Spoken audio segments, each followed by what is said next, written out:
Tengo un problema. Me han cortado el agua.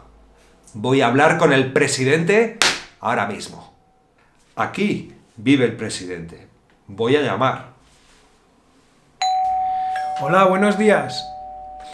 Hola, buenos días, señor presidente. Dígame, ¿qué ocurre?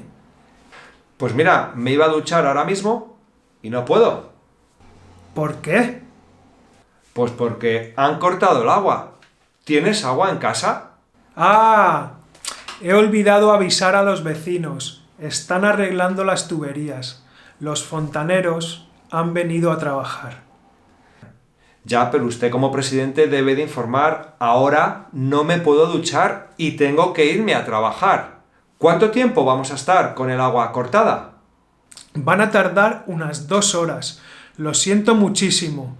Tenía muchas cosas en la cabeza y lo he olvidado.